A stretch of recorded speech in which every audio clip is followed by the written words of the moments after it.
Orienten, uanset at Marokko og de mennesker, der bor i Marokko, mildest talt er meget forskellige fra Kina og kinesere.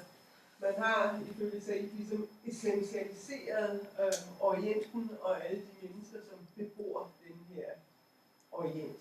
Og ikke mindst har man jævnført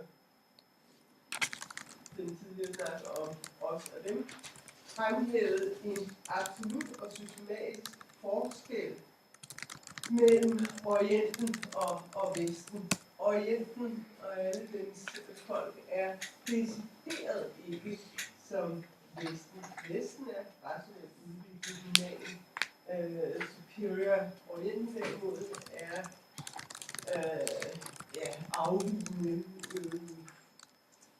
uudviklet, mindreværdig. Videre et andet dogme er, at Orienten er evig, den er uniform og ude af stand til at